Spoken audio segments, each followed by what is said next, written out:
The so-called Kraken has yet to be released. Democrats once again choose politics over science, and the radical left has abandoned the right to self-defense. My name is Levi Erickson, and this is the Levi Erickson Show.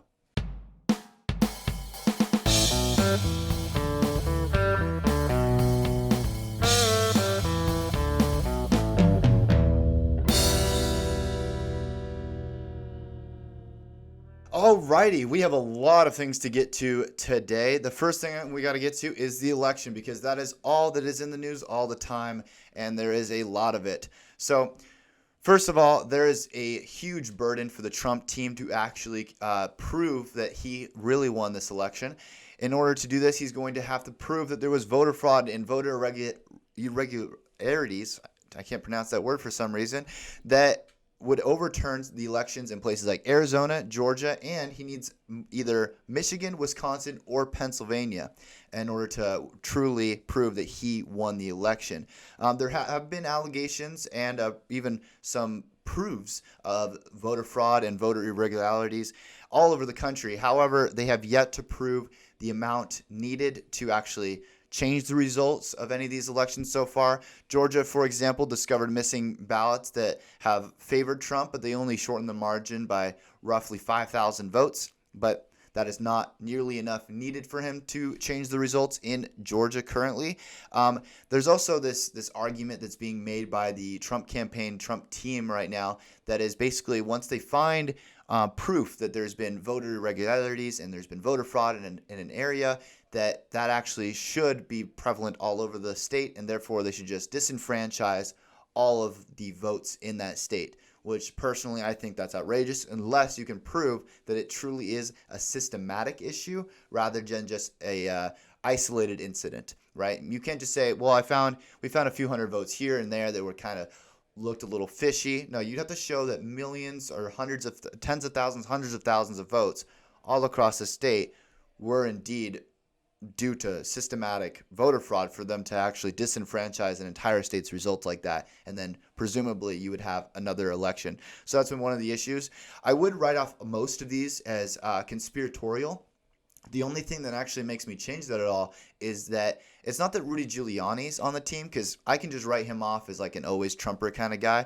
But Sidney Powell is someone that I don't really consider like an always Trumper that's just going to always have his back. And she seems to be a credible lawyer that's got some strong head on her. But some of her allegations are massive, and if true, they will change the results of this projected election so far. However, there's a few things that need to be sorted out first. For example, just the possibility of voter fraud doesn't equal voter fraud, right? So they can't just say, well, voter fraud could have happened, therefore it did happen. That's not how this is supposed to work. You got to prove that it did happen, and that's when there can actually be legal discussions there. And also, some of her allegations are so massive regarding these Dominion voting systems, right? Where basically there's this idea that every ballot cast for Donald Trump was counted as 0.75 or around that number of a Trump vote, and then every vote for Biden was counted as like a 1.25. I'm fudging with the numbers a little bit, but that's basically the idea behind it. They have yet to prove that, but it's a massive allegation. It's going to require massive amounts of proof, and I'm one that I need evidence. I'm an evidence guy, so until I see the evidence, I'm not going to give that too much credit. But there's also something that's really interesting about this Dominion voting scandal is that Sidney Powell actually alleged that Republicans and Democrats both were paying Dominion in order to have their elections results changed and fudged a little bit, right? They're basically alleging that Dominion makes all of its money because they will basically take bribes, and there's been allegations that they're connected to a Venezuelan voting company, and that's kind of the deal there. But as of right now, as of Saturday, there is no voter fraud proof from the Dominion voting systems. There's other voting fraud proof, but it's not substantial enough to change any of these elections so far.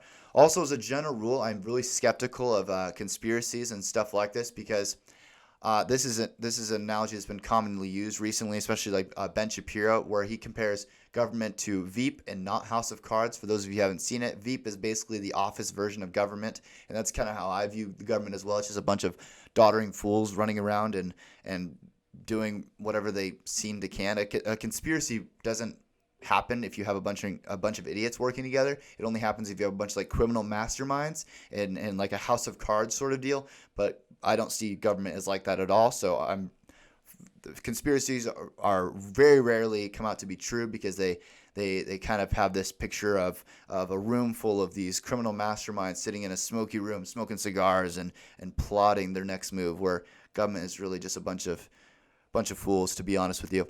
And one of the things that's kind of an unpopular opinion is I'm kind of glad that we're not fighting massive voter fraud. And it's not that I don't want Trump to win. I do. I want Trump to win. But it's kind of promising to me that we're doing this massive investigation, which is good. I support the investigation, but that we haven't actually found any mass voter fraud. That's good, because that means I can trust elections. That's a good thing. I know it sucks that Biden's going to be president, most likely. And it kind of sucks for the country. I get that. But at least we can trust our elections a little bit more, right? That's a good thing. Now, if these allegations are true, the good part of it's going to be Trump gets elected, right? But the bad part is we're not going to be able to trust like any American election for a long time until we sort this whole thing out. That's a huge deal for the country, and so far I'm really glad we're not really seeing anything massive in that area. Another thing that I wanted to talk about today is COVID. And I know it's been talked about in the news a lot too, but I didn't have a talk show to talk about COVID. So I'm going to talk about it now. So first, I just want to start with the facts. Okay, these are just the facts. This is not the narrative. Facts first, then narrative. The first thing I wanted to talk about is the infection fatality rates. These are all according to the CDC. So the CDC has placed infection fatality rates by age, and this includes pre-existing conditions. So if you don't have a pre-existing condition, your infection fatality rate is even lower than this, okay? If you are 0 to 19 years old, so born to 19, you have a 0.00003% chance of dying from COVID, okay? If you are 20 to 49, you have a 0.0002% chance of dying. If you are 50 to 69 years old, you are 0.005% chance of dying. If you are 70 and up, you have a 0.054% chance of dying. So that's a big jump from the 50 to 69 threshold to the 70 and above. That's a huge jump. And this is including people with pre-existing conditions. So if you don't have a pre-existing condition, you don't have any those medical issues, it's even lower than that, right? But that's not to say I'm not diminishing the amount of deaths at all. Every death is a tragedy, of course, absolutely. But there's been an overblown proportion of how deadly this virus is, especially for the under 70 crowd and especially for the under 40 crowd. And that is just not a healthy discussion because I believe in following the science. That's what the science suggests. So I need to form my policy and my day-to-day activities to that science, right? The other thing is people have been comparing it to the flu. It's not a bad comparison, but they have to be noted. This isn't the flu. It's 2 to 3 times more deadly than the flu, and it's much more transmissible. So if you combine those two together, it actually increases the death rate to possibly 6 times as deadly as the flu. So that's important to note. It is more deadly than the flu, so it should warrant more concern for the flu, especially if you're older. Right. Now, there's a bunch of policies been proposed and enacted all over the world to try to deal with COVID.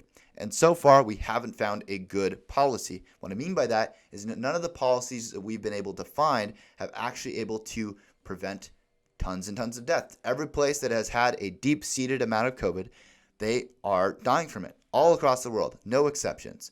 There's been often places like, well, look, this country's only had like 10,000 votes. Well, first of all, you have to count how many people are in their population, and then you have to count for how dense it is, right? If you have 10,000 people, but they have a country that's just massive, their transmission rate's going to be a lot lower. But if you have a place like New York City that's really condensed, or Italy, for example, where their population is very dense, their transmission rates are a lot higher, so you can't compare them apples to apples like that. So there needs to be that discussion. And so one of the most common policy prescriptions to solve this COVID epidemic or pandemic is this mask mandates idea. But places like Germany and Italy and even New York have all put in mask mandates. Germany, for example, has had in mask mandates since April. And Germany and Italy and New York all are getting walloped. And it's not because of the failure of that policy. It's just that it's an infectious disease that if you have a place that is really densely populated, it's going to spread and people are going to die. And that's a terrible thing, but masks aren't the answer. Now, that doesn't mean I don't support wearing masks. There's 2 instances where I can think of where masks are a very, very good idea. One, it's not to protect you, it's to protect others. So if you're going to hang out with grandma, even though you should really be hanging out with grandma unless you are self-isolating as well. If you're going to hang out with grandma or grandpa, you should be wearing a mask or staying outside and staying socially distanced. Those are all good things to keep grandma and grandpa safe. We want to keep grandma and grandpa safe. Now, if you're hanging out with a bunch of 20-year-olds in a house and everyone is already pretty much assumed the risk at that point, then it doesn't really make sense. The other instance where it makes sense to wear masks is when you're going into a private store, private operated establishment, business that requires you to wear a mask. One of the things that's kind of irked me, especially on the right recently, is this kind of like rebelliousness of wearing a mask in like Walmart. I think this is ridiculous because I have a strict policy. If I'm going to go to Walmart, for example, or any store for that matter, and they say in order to shop at the store, I have to wear a pink fluffy unicorn costume, right? I have 2 options at that point. I either get a pink unicorn costume and go shopping there, or I don't shop there, I shop somewhere else, right? So those are your options. They're a private store. They're allowed to do whatever they want. They can serve whoever they want for whatever reason they want. And if they want me to wear a pink unicorn costume, I'm going to wear a pink unicorn costume or shop somewhere else. If they want me to wear a mask, I'm going to wear a mask, or I'm going to shop somewhere else. So those are the 2 instances that are the most prevalent, which you should wear a mask. Also, the other one I just thought of just now was airports and airplanes, because you can be put on a no-fly list, and it's just courteous to everyone around you where you don't know their risk levels, right? The other ones that's been really, really popular is lockdowns. Lockdowns are one of the biggest policy prescriptions. They're like, if only we had a national lockdown, national mask mandate, then this would solve all the problems. But lockdowns are not the answer. And that's not just me. I'm just saying this as an uneducated college guy. I'm talking from the World Health Organization, right? The scientists. I'm talking from the experts, right? World Health Organization says that the COVID outbreak is a horrible thing. It should be avoided at all costs, right? But lockdowns are actually counterproductive unless with the exception of one instance. If your medical system is overwhelmed and you need to buy space, right, for your medical groups to recover, to get more of their staff back, to get resupply, then lockdowns make sense because it offers some breathing room to actually get in the resources they need, empty their ICU beds so that they're ready for the next wave. But lockdowns do not crush the virus. They suppress it for a while, but they always come back. This has been proven by every lockdown on this planet. Every time they had a lockdown, cases went down for a little bit, but it never goes away. It always comes back because, as we found out, the only way that we actually get through this virus is if we achieve herd immunity. That's the only way that this virus is truly crushed. And there's 2 ways to reach this herd immunity, okay? There's naturally and there's artificially. Naturally is from people getting it, getting antibodies, getting their cells, their bodies are used to it, and then they are immune for at least a while, right? And there's rare exceptions to this, of course. You probably heard of people who have gotten it twice. Those are rare and far between. The vast majority of people who get this recover. This isn't me again. This is the science talking, okay? Now, the other way to do it is to actually have an artificial way of doing it. That's from vaccines, okay?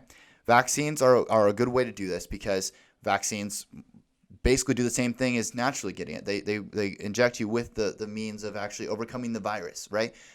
So the best policy prescription, in my opinion, is what's been noted as the controlled avalanche theory, okay? This has been proposed by Israeli scientists and others, but most notably a handful of Israeli scientists. And basically, they put all of their efforts into protecting the vulnerable, the people that are old and pre-existing conditions. They say, you guys need to stay home. You guys need to stay self-isolated. And everyone else needs to go about their day-to-day lives, right? Treat individuals as individuals. Me, I can assess my risk level, and I look at myself and I go, you know what? I am a 20-year-old guy. I have no serious health problems. If I get COVID, I'm going to be just fine. Now, I don't want to risk anyone else who's going to be in serious danger, so I only hang out with people that I also know don't have a high risk level. And I make that clear with them. I'm like, hey, I'm not self-isolating. I'm going around. I'm doing my thing. I'm very likely to get the virus. So if you don't want to get the virus, we should not hang out. Or if we do, outside, masks, social distance, all of the above, right? Those are the policy prescriptions. And then if you're a risk level, you should go inside, because the goal of the controlled avalanche theory is that enough of people get it that the infection rate drops below 1. Once that happens, the virus is theoretically crushed, right? So the fastest way to achieve herd immunity, both naturally and artificially, is to expose the healthy people to it, isolate the unhealthy people from it and the people at risk, and to develop a vaccine as fast as possible, right? And above all else, let individuals be individuals. Now, the stupid of all these policies, all these different policies, is shutting down schools, which we'll get to in one moment. But before we do that, we're going to take a break, and then we'll be right back with school lockdowns, and we're going to talk about Kyle Rittenhouse. We're going to talk about Trump's presidential legacy, but we'll be right back. So, school lockdowns and COVID. So this is, in my opinion, the stupidest policy that has been prescribed during this COVID epidemic, because one of the first things we actually learned about COVID was that it didn't affect young people nearly as much. Now, that's not to say that no young people have died ever. Of course, with any virus, there's going to be outliers, right? Statistical outliers. So, of course, that there have been young people who have died from this, but they're few and far between. And if you're talking about things that are a danger and a risk to young people, it's not COVID. Now, usually that people understand this, and they're like, yes, I get that. But my main concern is for the teachers. Well, there's a few things for that. One, the transmission rate among kids, especially under the age of 10, to adults is very, very rare because their immune systems are much different and not well developed, right? And this isn't me again. This is the science. This is not Levi's talking with his fake doctorate. This is the science, okay? And I'm not the only one saying this. Even Andrew Cuomo has actually acknowledged that the spread in these schools is not very high and they're not a big issue.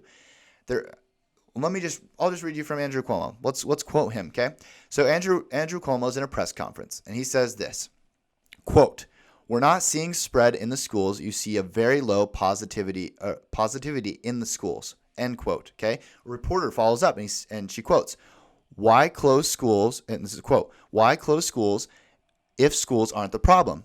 Why do that to parents?" End quote. Cuomo replies, quote, "They came up with an agreement about the conditions that would open the schools and what would close the schools. The agreement in New York City was just that. If the infection rate in New York City rose above 3%, the schools would close." End quote. Right? So that's not science. That's politics. They have a political standard that they negotiated with the teachers' unions, right? They said 3%. And even though that he has already acknowledged that the science does not support that threshold anymore. It doesn't support that threshold for schools closing, especially for kids under the age of 10. High schools are a little bit a different story because you're dealing with adults and adults, right? But elementary school kids, they do not get this. Their transmission rates are incredibly low, and there hasn't been a single reported incident in the entire United States where a teacher got COVID from a child under the age of 10. Not a single one.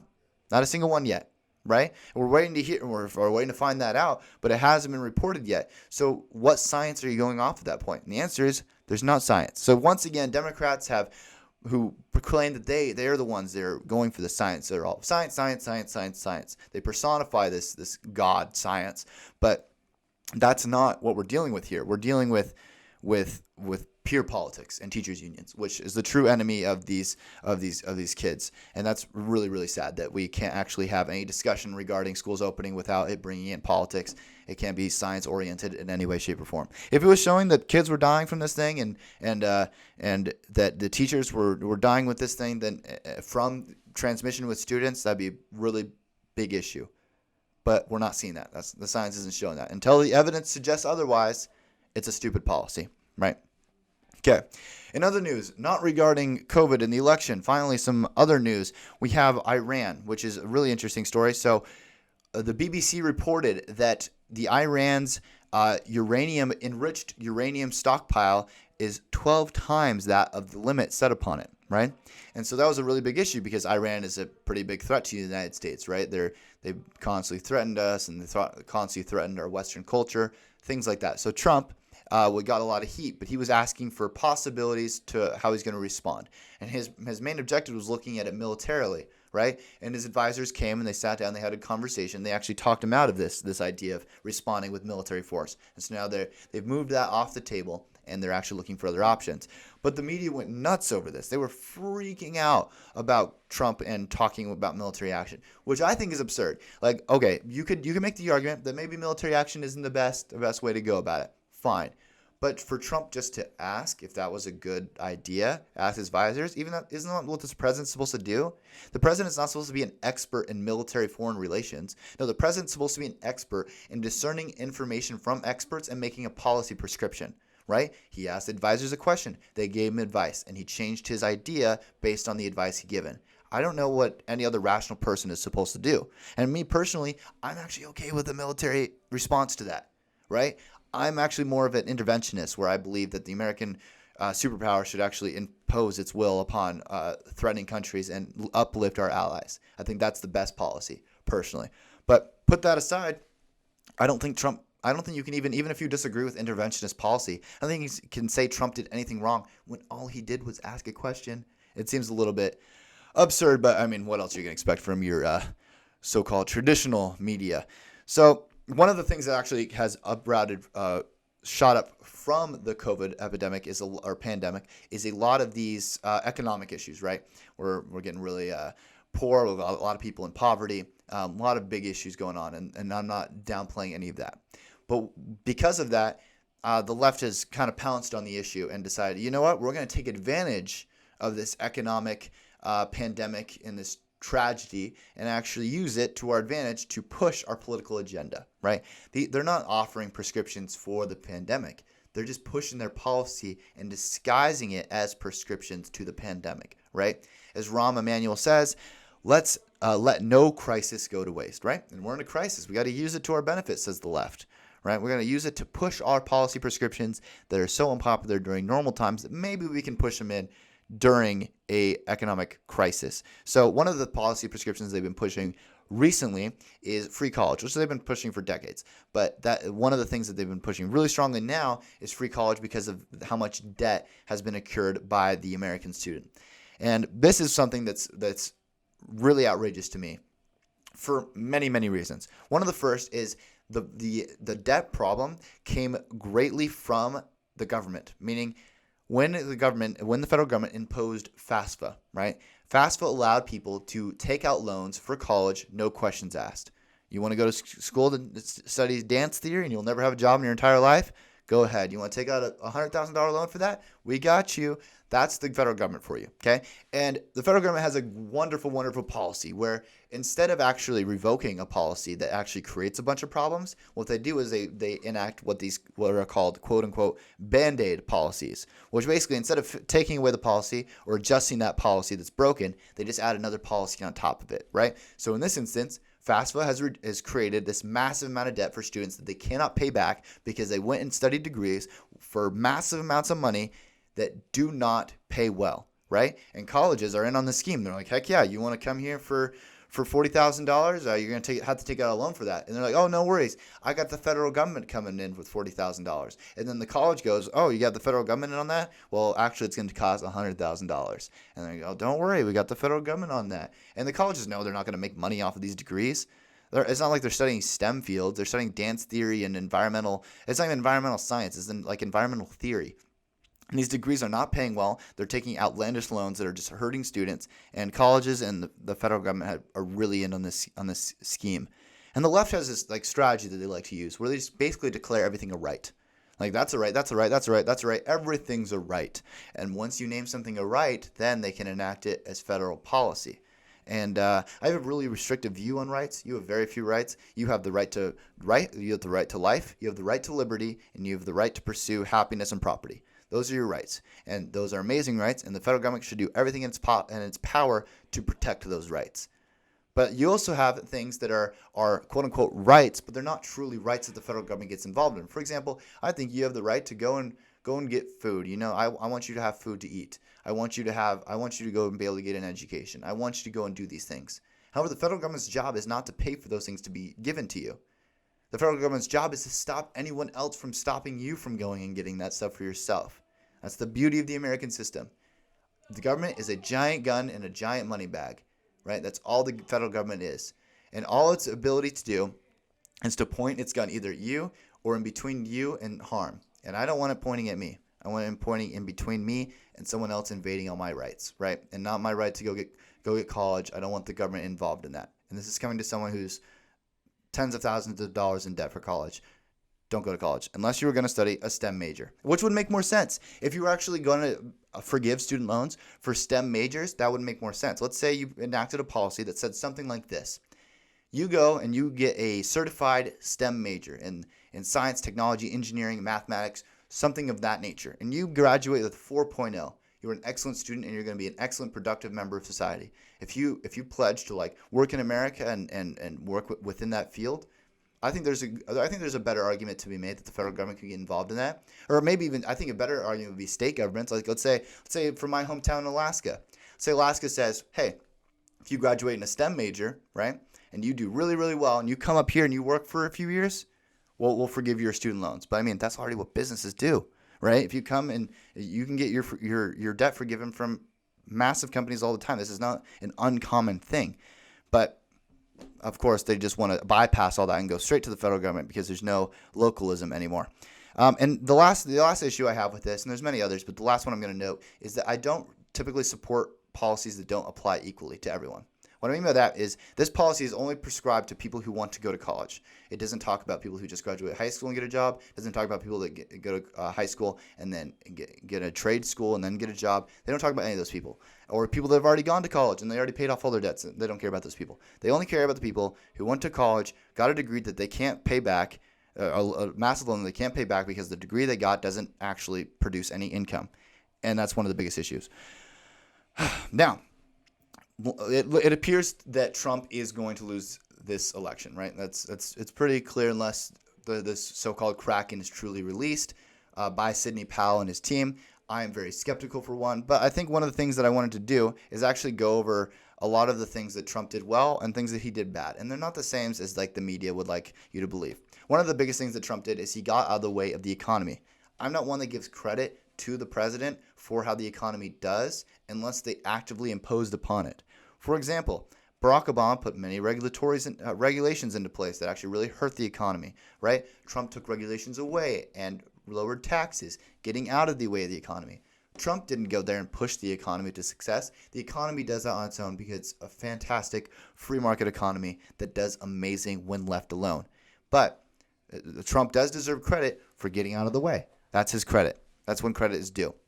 He also repealed the worst part of Obamacare, which was the individual mandate, right? That was the part of Obamacare or of the Affordable Care Act that actually forced you to get insurance even if you didn't want to. And if you didn't get it, you were going to get a fine. So you were being forced to buy crappy insurance just so that you could avoid that fine, which is the worst part of Obamacare, which is a great thing that Trump did. Another thing that he did is he's done a lot of the border wall despite the fact that it's been a long time coming. And I know this is one of the more controversial policies because like don't build a wall, we're all unity and stuff. And I understand that argument to a point, but one of the things I don't understand is when people tell me that they'll be the same people that are really, really distraught with things like human and sex trafficking. And it's one of the issues most dear to my heart. I think it's one of the most depressing and sad and villainous sins that are going on in this world. And one of the places it's going on most frequently is children, women and children are being bought and sold across the border, right? And I think it's well worth $5 billion to at least save one of those kids. I think that's a well-earned investment. If you put $5 billion, build a wall, and it saves at least one kid from being sex trafficked, and it has the potential to saving many more than that, I think that's a good investment. And I think it's a really hard thing when I propose that to people and they go, no, it's not a good investment. I think that's a fantastic investment, especially seeing that I think it's going to save way more than one kid because there's thousands of kids and women that get sex trafficked and human trafficked across that border. And I think any attempt to lower that amount is fantastic. I mean, it's sad that this country has relied on Ashton Kutcher to do most of the work for us. But that's not something that should be looked down upon by Trump. Also, his foreign policy is one of the best parts of a president's job, one of the most important parts of a president's job, and he's done fantastic, right? Israel. He's been a great ally to Israel. He moved the embassy to Jerusalem. Fantastic. Iran. He avoided war with Iran and was able to kill terrorists and defeat ISIS. Abu Abar al-Baghdadi. I don't really care if I pronounce his name wrong because he's a piece of crap. He didn't start any war. For the first time in modern history, he didn't start a war. He enacted great trade policy with Mexico and Canada. Obviously, I would like a little better, but I mean, it's a good trade deal. I can't bash it at all. He was tougher on China than past presidents, which is fantastic because they're our biggest intellectual enemy. And he opened up dialogue with North Korea, which even though I don't really like a lot of things he did with North Korea, I at least appreciate the fact that he was able to actually reach out with him and actually have a conversation with the guy for the first time in a long time. He's also been able to appoint great conservative judges all over the board, both in the Supreme Court of the United States and the other courts as well. He's also able to start Space Force, which right now is pretty small fries, but it has the potential to do some great stuff, which isn't like a radical idea. I remember it kind of became a meme where everyone just makes fun of Space Force. But people like Neil Tyson, or I'm spacing his name right now, but the astronomer, he was actually been pushing for a Space Force for a very long time because there's a lot of property up there. We got billions and billions of dollars worth of equipment and satellites and all that stuff, and we want to be the first one there, right? We want to be the first one with the Air Force. We want to be the first person with the Space Force. We want to have some enforcement capabilities up there as well. He also enacted the First Step Act, which was criminal justice reform. Some of it I liked, some of it I didn't like, but it's still very notable that he was able to help release some lower offense criminals, which is a great thing. I don't believe in putting people in prison for victimless crimes. He was also able to, this is personal to me, in Alaska, he was able to open up the Anwar in Alaska for some drilling, small part of Alaska, which is great for the Alaskan economy. So I'm really happy about that. And this is my most unpopular opinion on Trump. I think he did a great job with COVID, all things considered. I mean, I'm not saying he was God with COVID. I'm not saying he was able to like predict every possible issue with COVID and solve it. But let's look at a few things he's done, right? He respected federalism, which is the biggest thing for me. He didn't just take all the power for himself. He said, no, states are going to do what they want to do. They can enact their own policy, and I'm going to fulfill the federal duty and actually supply them with the resources that they need. Right? He actually fought against lockdown policy, which is a great thing because lockdown policy, like I mentioned, is only good if you're trying to prevent the amount of medical overload. You don't want to overwork your hospitals and things like that. And then there was also so he supplied the states with ventilators. He was able to get them what they needed and when they needed it. And all the Democratic governors were able to actually note that. And that's something that the media just kind of glanced over. He even was able to rally naval bases in New York City when it looked like their medical system was going to be overrun. Got a ship there, and they were all right then. And then the biggest thing, other than federalism, is Operation Warp Speed, which was able to develop a vaccine faster than anywhere in human history. All right, we have two vaccines that are both reporting above 90% effectiveness, which is fantastic because, like I said, two ways to stop this. One way to stop this virus is herd immunity. Two ways to accomplish that, naturally and artificially. We were working on naturally just from herd immunity naturally, and now because of the vaccine development and when that gets distributed, that'll be working towards an artificial immunity to the virus. We're going to talk about two other things today, but I'm going to take a quick break. We're going to talk about the president's failures, and my most outrageous story of this last week is the Kyle Rittenhouse story, and we want to talk about that because it ticks me off. So we'll be right back. Alrighty, so finishing up here, I wanted to talk about President Trump's failures, and then briefly we'll talk about Kyle Rittenhouse because that's a really big story that's been going on this week, and people have been talking about it again. So first, I don't want to be unfair. I just talked about a lot of the things that I really liked about Trump. Some of them are controversial, some of them are really not. Usually people can see the good he did for the economy, things like that. But that doesn't mean Trump was like the greatest president ever. I mean, he's certainly, I would say probably on my list, he's top 5, maybe top 10. But he had a lot of good traits, but definitely a lot of really toxic bad ones that I don't consider as important as the other ones. That's why I consider him a good president overall. However, he has a lot of personality foibles. For one, he was just a bad leader overall, as in terms of like how he would carry himself. He wasn't like this arbiter of like moral righteousness or anything. Because if I was gonna like actually pick exactly how my president was, like if I could like hand pick a president, map him out on a notepad, one of the things I would include would be like a really strong Christian guy. I think that's a really someone with really strong morals, and I don't think Trump has really strong morals.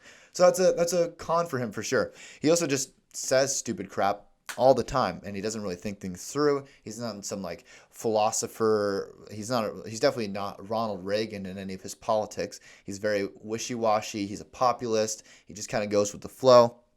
He's not nearly as conservative / libertarian as I like the president to be. I'm one that really thinks that the governors should be looked at more highly, and they should be actually more important than the president, because I think the president should really be way less powerful than he is right now. But one of the things that he did do is kind of an embarrassment to the country. He's kind of became like this laughing stock to many of the world leaders, especially some of our allies. And that's never a good look. I mean, typically I really don't care what the rest of the country thinks of us, or the rest of the world thinks of us, for that matter. But I mean, it's not a good thing that we're a laughing stock. You would like it, ideally, for world leaders to look at your president and revere him. Like, yeah, man, it's a guy I don't want to mess with. He's a strong, smart, capable leader. But I don't think that people get that sense from Donald Trump. And I definitely don't think he's an expert in pretty much anything. I am one to don't think he's one of these, he's playing 4D chess. I don't think that he's this super intelligent, super high IQ guy. I think he's really childish, frankly. But despite all that, he's somehow managed to govern fantastically compared to 90% of the presidents we've had so far, and way better than Obama or how Biden's actually going to turn out. The other thing that I really don't like about Trump is his Twitter. And actually, it's not the Twitter aspect of it, it's what he tweets, right? Like, I actually kind of like the idea of presidents being able to directly relay messages to the people via Twitter, right? There's no media bias. There's really nothing there. It's just, here's the tweet. You can look it up yourself. The average American tweets all the time. They can just scroll through Twitter and see what the president's saying. I kind of like that idea. What I don't like is what he tweets. He kind of just tweets at 3 a.m. in his boxers and just tweets what's going on in Trump's head, which I don't think anyone really wants a window into that head. So I think that's definitely one of his foibles for sure. And the last thing is his golfing addiction. And it's actually not the golfing addiction that's the issue for me. Like I said before, I don't really revere the president that much. I don't like a lot of countries kind of picture their president as, or their prime minister or whatever. It's like a god king sort of thing. I don't see Trump that way. I don't see the presidency that way at all. It's a respectable job for sure, but I think that's about it. I think that's what it should be looked at, as a respectable job, right? So the president golfing and kind of like blowing off his job isn't a bad thing to me, because the less the president does in the White House, that means the less I have to worry about him doing to my personal life. I just want to do my thing. The less the federal government's involved, the better. So if he's out golfing, then he's not doing anything to impose on my rights or my freedoms or anything like that. So I like that portion of it. What I don't like is that it's incredibly expensive to the taxpayer. As a fiscal conservative who's really concerned about the spending of federal government, and every time the president goes anywhere, it's incredibly expensive. So I kind of like limiting that as much as possible, and it's also just not a really good look. So those are my critiques of Trump. There are many others in specifics, but overall, dude says a lot of crap. Don't consider him an expert in anything. And if it wasn't for the fact that he's governed fantastically in terms of policy, I'd hate the guy. So last thing we're going to talk about today is Kyle Rittenhouse. So those of you that aren't familiar with the story, it's been breaking out slowly over the last few months. Essentially what happened is during the riots back in over the summer, there was riots and looting and protesting, and there was people breaking into stores, burning them down. People were losing their livelihoods. It was a really, really dark time in the country's history. And there was a group of men who decided that they were going to go help out a car dealership from being burned down. Okay, so the car dealership had a bunch of armed men standing outside so that the looters and rioters weren't going to be able to destroy this man's property. And whether or not you think that a 17-year-old boy, because Kyle Rittenhouse is 17, if a 17-year-old boy should have been there is another thing. I personally think it's kind of admirable, even though it's kind of stupid for a 17-year-old to be there. I think it's an admirable thing to do, and I honestly, if it was my kid, I'd be really proud of him. But putting that aside, let's just look at the legality of the situation. So the rioters and looters come, right? And there's a lot of disputed facts about what happens between when Kyle is there posting guard and what happens after the shootings, okay? So some of this is according to Kyle, some of this is according to the surviving victim and other witnesses. So essentially what happened is Kyle Rittenhouse is being chased. We have video of him being chased. People attacking him with a skateboard in one video. One video, it looks like one of the men had a gun on him, and he was pulling it out. A lot of this is going to be disputed in court, so I don't want to overstep my bounds of what has actually been proven in court yet. But what is very clear is he was at least being chased and assaulted, and Kyle Rittenhouse returned fire and shot 3 men. 2 of them were killed, and 1 of them was injured, right? So now Kyle Rittenhouse is alleging that it was self-defense, and then the prosecutors are alleging that it wasn't. It was more than that. It was potentially murder, right? This is pretty outrageous to me. In my personal opinion, I've seen the videos, I saw the clips. All the available evidence suggests that Kyle Rittenhouse, you can say that he wasn't supposed to be there that night, sure, but I don't think being in the wrong place at the wrong time is a death sentence. He was attacked. I think anyone in the right mind would have acted the exact same way of Kyle Rittenhouse in that situation. He's a 17-year-old kid. He's being chased by a bunch of thugs and criminals, and they are trying to hurt him. And when you're being attacked, you don't know how far they're going to go. You can't just say, well, they weren't going to try to kill him. They were just going to beat him up, and that's much different than killing. You don't know that until he's dead. And you don't want to just be – and you have a right to return lethal force when someone's assaulting you. Even if you know that they're only going to beat you up, you still have the right to defend yourself. You're not just going to get beat up all the time and just kind of let that happen. That you have a right to actually go through that. And it's outrageous to me that Kyle Rittenhouse is being portrayed as this monster for defending himself. I mean, if you'd have to be crazy not to act in the same way he did. So Kyle Rittenhouse was released yesterday with a $2 million bail that was given to him by many supporters, which is, I think, a fantastic thing. I don't think that guy should be in jail for 1 second longer than he absolutely has to be. There's potential legal allegations of him being in possession of a firearm in a state where that's not allowed at his age. Open carrying at that age is not legal, supposedly, so that's being debated about. There might be a circumstances clause where he's actually allowed to do that, but that's going to be figured out in court, and I'm actually okay with them investigating that portion of it. But the idea that they're going to try to prosecute this guy for what seems to be clearly self-defense is outrageous to me. But we will see what happens there, and we'll report on it once the actual trial takes place, and we'll talk about that. So have a wonderful and safe Thanksgiving with your families. Don't let the government dictate your life. Have fun with your families. Be safe. Don't kill grandma. And then next Sunday, we're not going to have a show because of Thanksgiving, but we will have an episode of Why Christ. It's going to be our first episode airing. It's going to be talking about theology. It's going to be talking about salvation, a bunch of different topics. It's kind of an introductory episode. Please give that a listen. That'll be awesome. Also, if you like this episode, please like and share and subscribe. It really helps me out and gets the word out. And I am Levi Erickson, and this is the Levi Erickson Show.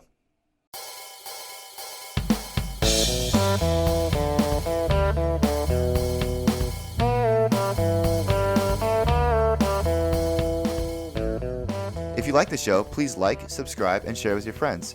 Also, please check out our other Leviticus Studios productions, including the Debunk series, Bias Free News, and Why Christ. The Levi Erickson Show is produced by Wyatt Winfield and Peyton Havilla. Music by River Erickson and Andrew Montgomery.